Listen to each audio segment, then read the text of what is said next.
નમસ્કાર વિદ્યાર્થી મિત્રો, આજના આ વિડીયોમાં આપણે જોવાના છે ધોરણ 12 તત્વજ્ઞાન વિશેના મોસ્ટ આઈએમપી એમસીક્યુ। હવે વિદ્યાર્થી મિત્રો, તમારી પાસે થોડોક જ એવો સમય વધ્યો છે, ત્યારે તમે દરેક એમસીક્યુને વાંચી ના શકો અને તમે દરેક એમસીક્યુને પાકા ના કરી શકો। તો વિદ્યાર્થી મિત્રો, હું તમારા માટે દરેક પ્રકરણમાંથી મોસ્ટ આઈએમપી ત્રણ માત્ર એમસીક્યુ લઈને આવ્યો છું। તમારે માત્ર આ ત્રણ એમસીક્યુ પાકા કરીને જવાના છે, આમાંથી જ તમને પ્રશ્નો જોવા મળશે। તો ખાસ વિદ્યાર્થી મિત્રો, આ વિડીયોને અંત સુધી જરૂરથી જુઓ અને ધ્યાનપૂર્વક જુઓ। તમે અહીં જેટલા પણ એમસીક્યુ આપું છું તે દરેક એમસીક્યુના જવાબ તમારે પાકા કરી લેવાના છે। વિદ્યાર્થી મિત્રો, આ જેટલા પણ છે મોસ્ટ ઇમ્પોર્ટન્ટ એમસીક્યુ છે, તો ખાસ વિદ્યાર્થી મિત્રો આ દરેક એમસીક્યુને પાકા કરી લેવા। તો તર્કશાસ્ત્ર કયા પ્રકારનું શાસ્ત્ર છે? તો તર્કશાસ્ત્ર કેવું છે? તો કે પ્રમાણલક્ષી। વિદ્યાર્થી મિત્રો, મોસ્ટ ઇમ્પોર્ટન્ટ પ્રશ્નો છે, એટલે હું વારંવાર નહીં કહું કે આ દરેક મોસ્ટ ઇમ્પોર્ટન્ટ પ્રશ્નો છે। તો ખાસ વિદ્યાર્થી મિત્રો, ત્રણ જ પ્રશ્નો લીધા છે, તો આમાંથી જ પ્રશ્નો હશે, કારણ કે આપણે ઘણું રિસર્ચ કર્યા બાદ દરેક પ્રકરણમાંથી માત્ર ને માત્ર ત્રણ ઇમ્પોર્ટન્ટ, જે ખાસ કહી શકાય એવા ઇમ્પોર્ટન્ટ ત્રણ વિકલ્પો લીધા છે। દલીલના પ્રમાણ્યનો આધાર શેના પર છે? તો દલીલના પ્રમાણ્યનો આધાર શેના પર છે? તો કે શેના ઉપર આવશે? તો કે તેના રૂપ પર। પછી છે વિદ્યાર્થી મિત્રો પ્રશ્ન નંબર 3, તો કે નિગમનલક્ષી દલીલમાં આધાર વિધાન અને ફલિત વિધાન વચ્ચે કેવો સંબંધ હોય છે? તો કેવો સંબંધ હોય છે? તો કે ગતિર્થાર્થ સંબંધ। કેવો? તો કે ગર્ભિતાર્થ સંબંધ। પછી વિદ્યાર્થી મિત્રો, હવે પ્રકરણ 2 નો જોઈએ। પ્રકરણ 2 નું નામ છે જટિલ સંયુક્ત વિધાનો। તેમાં પણ આપણે મોસ્ટ ઇમ્પોર્ટન્ટ 3 વિકલ્પો લીધા છે। તો કે નિષેધ કારકનું સત્યતા મૂલ્ય શું છે? તો નિષેધ કારકનું સત્યતા મૂલ્ય શું છે? તો કે તેમાં તમે જવાબ, તમને 4 વિકલ્પ આપવામાં આવે તો તેમાં તમે લખી શકો, જે આ વિકલ્પ લખેલું હોય કે જો મૂળ વિધાન સત્ય ટી હોય તો નિષેધ અસત્ય એફ બને।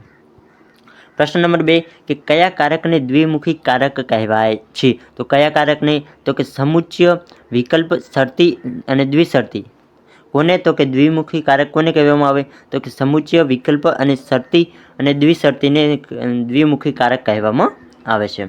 પછી છે પ્રશ્ન 3, તો વિદ્યાર્થી મિત્રો, સર્વોપરી કારકના આધારે વિધાનોનું શું નક્કી થાય છે? તો સર્વોપરી કારકના આધારે વિધાનોનું શું નક્કી થાય છે? તો કે તેનો પ્રકાર નક્કી થાય છે। અને વિદ્યાર્થી મિત્રો, ખાસ તમને પણ જો પ્રશ્નનો જવાબ આવડતો હોય તો તમે કોમેન્ટ બોક્સમાં જણાવી શકો છો। પ્રકરણ નંબર 3, અનુમાનના નિયમો। તેમાંથી પણ આપણે 3 મોસ્ટ ઇમ્પોર્ટન્ટ પ્રશ્નો લીધા છે। તો કે જો P બરાબર Q, તો Q માટે P માટે Q આ કયા નિયમનું રૂપ છે? તો કે જવાબમાં તમે લખી શકો કે MP પૂર્વાંગના સ્વીકાર પરથી ઉત્તરાંગના સ્વીકારનો નિયમ। શેનો? તો કે જો P બરાબર Q હોય અને P માટે Q, તો આ નિયમનું રૂપ શું છે? તો તેવું પૂછે ત્યારે તમે લખી શકો કે MP પૂર્વાંગના સ્વીકાર પરથી ઉત્તરાંગના સ્વીકારનો નિયમ। પછી છે પ્રશ્ન નંબર 2, કે સમુચ્ચયને લગતા નિયમનું નામ શું છે? તો કે સમુચ્ચયને લગતા નિયમનું નામ શું છે? તો કે કોન્જ એટલે કે કંજક્શન। પછી છે પ્રશ્ન 3, કે શરતી વિધાનને લગતા વ્યાપારના નિયમને શું કહેવાય છે? તો શરતી વિધાનને લગતા વ્યાપારના નિયમને શું કહેવામાં આવે છે? તો કે HS સોપાધિક અનુમાનનો નિયમ કહેવામાં આવે છે। પછી છે પ્રશ્ન નંબર 4, કે પ્રકરણ 4માંથી પણ આપણે મોસ્ટ ઇમ્પોર્ટન્ટ 3 વિકલ્પો જોઈ લઈએ વિદ્યાર્થી મિત્રો। તો પ્રકરણ 4માંથી વિકલ્પો કયા છે? તો કે સંવિધાનમાં પદોની સંખ્યા કેટલી હોય છે? ખાસ વિદ્યાર્થી મિત્રો, મોસ્ટ ઇમ્પોર્ટન્ટ પ્રશ્ન છે। સંવિધાનમાં પદોની સંખ્યા કેટલી હોય? તો કે 3।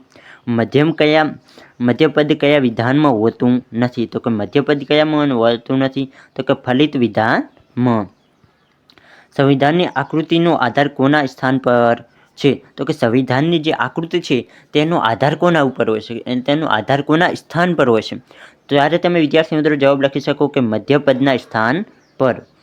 પ્રકરણ નંબર 5 છે કે વ્યાપ્તિકરણ અને વૈજ્ઞાનિક દ્રષ્ટિ બિંદુ। તો વિદ્યાર્થી મિત્રો, તેમાં તમારે પ્રશ્ન નંબર 1 છે કે વ્યાપ્તિ એટલે કેવો કૂદકો?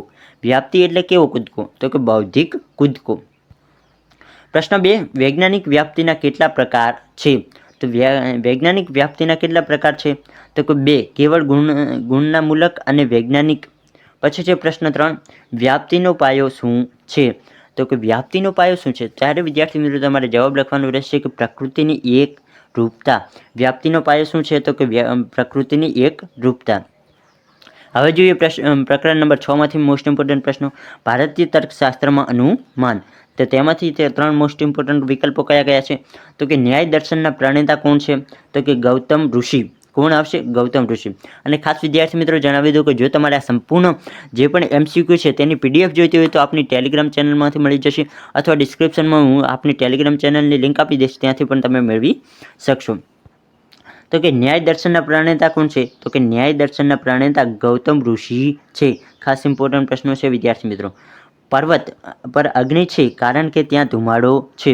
પર્વત પર અગ્નિ છે કારણ કે ત્યાં ધુમાડો છે. આમાં સાધ્યપદ કયું છે? તો શું છે આમાં સાધ્યપદ કોણ છે? તો કે અગ્નિ જે છે તે સાધ્યપદ બને છે. પંચાવયવી અનુમાનનું ત્રીજું અંગ કયું છે? પંચાવયવી અનુમાનનું ત્રીજું અંગ કયું છે? તો વિદ્યાર્થી મિત્રો પંચાવયવી અનુમાનનું ત્રીજું અંગ કયું છે? તો કે ઉદાહરણ સહિત વ્યાપ્તિ. આગળ જોઈએ પ્રકરણ નંબર 7માંથી તમને 3 વિકલ્પો લીધા છે. તો કે મૂલ્ય મીમાંસા. તો તેમાંથી કયા આવશે? તો કે પ્રશ્ન 1 છે કે માનવ જીવનનું અંતિમ ધ્યેય કે મૂલ્ય કયું છે? તો કે માનવ જીવનનું અંતિમ ધ્યેય કે મૂલ્ય શું હોય? તો કે મોક્ષ, પરમ સુખ. મોક્ષ કે પરમ સુખ જે હોય તે માનવીનું અંતિમ ધ્યેય હોય છે. મૂલ્યો કેવા હોય છે? તો વિદ્યાર્થી મિત્રો મૂલ્યો કેવા હોય? તો કે વસ્તુલક્ષી અથવા આત્મલક્ષી. વસ્તુલક્ષી અને આત્મલક્ષી મૂલ્યો હોય છે. સત્યમ શિવમ સુંદરમ. સત્યમ શિવમ સુંદરમ એ કયું મૂલ્ય છે? તો કે શાશ્વત મૂલ્યો છે. ખાસ વિદ્યાર્થી મિત્રો ઇમ્પોર્ટન્ટ પ્રશ્ન છે. પ્રકરણ 8 ધર્મનો વિચાર. ધર્મ એટલે શું? વિદ્યાર્થી મિત્રો ધર્મ એટલે શું? તો કે ધારણ કરવાની શક્તિ. ધ્રુવ ધાતુ પરથી આવ્યો છે. પ્રશ્ન 2 વિશ્વના તમામ ધર્મોનું લક્ષ્ય શું છે? તો કે વિશ્વના જે દરેકે ધર્મ છે, વિશ્વમાં જેટલા પણ ધર્મ છે તેમનું લક્ષ્ય શું છે? તો કે પવિત્રતા અને નૈતિકતા જે જાળવી રહે તે તેમનું મુખ્ય લક્ષ્ય કહી શકાય. જગતના વિદ્યમાન ધર્મોમાં સૌથી પ્રાચીન ધર્મ કયો છે? વિદ્યાર્થી મિત્રો આ વિકલ્પ તો તમે આવડવો જ જોઈએ. જો તમે કોઈ પણ પુસ્તક ના ભણ્યા હોય તો પણ તમને આવું તો આવડવું જોઈએ કે જગતનું વિદ્યમાન ધર્મોમાં સૌથી પ્રાચીન ધર્મ કયો? તો કે હિન્દુ ધર્મ. પ્રકરણ 9 જગતનો વિચાર. હવે જોઈએ આપણે જગતનો વિચાર પ્રકરણ 9માંથી મોસ્ટ ઇમ્પોર્ટન્ટ 3 વિકલ્પ. જગત વિશેનો ભારતીય દ્રષ્ટિકોણ કેવો છે? તો કે જગત વિશેનો ભારતીય દ્રષ્ટિકોણ કેવો છે? તો કે અધ્યાત્મવાદી. કેવો દ્રષ્ટિકોણ છે? તો કે અધ્યાત્મવાદી દ્રષ્ટિકોણ જોવા મળે છે. પછી પ્રશ્ન 2 જગતના મૂળ તત્વોની ચર્ચા કયા શાસ્ત્રમાં થાય છે? તો કે જગતના જે મૂળ તત્વો છે તેની ચર્ચા કયા શાસ્ત્રમાં થાય છે? તો કે તત્વ મીમાંસામાં. જગતનું સંચાલન કોણ કરે છે? તો કે આ સંપૂર્ણ જગત છે, આ સંપૂર્ણ જગતનું સંચાલન કોણ કરે છે? તો કે ઈશ્વર અથવા નૈતિક નિયમ અદ્રષ્ટ છે. તો કે ઈશ્વર અલ્લાહ જે ભગવાન છે તે સંપૂર્ણ સૃષ્ટિનું જે સંચાલન કરે છે એવું આપણે કહી શકીએ. પછી છે પ્રકરણ નંબર 10 ઈશ્વરનો વિચાર. તો કે ઈશ્વરનો વિચાર વિશે આપણે જોઈએ તો કે ઈશ્વરના અસ્તિત્વની સાબિતી માટેની કોસ્મોલોજીકલ દલીલ એટલે શું? તો કે ઈશ્વરના અસ્તિત્વની સાબિતી માટેની કોસ્મોલોજીકલ દલીલ એટલે શું? તો કે વિશ્વરચના લક્ષી દલીલ. પ્રશ્ન 2 ઈશ્વર કેવો છે? તો કે ઈશ્વર કેવો છે? તો કે સર્વશક્તિમાન અને સર્વજ્ઞ.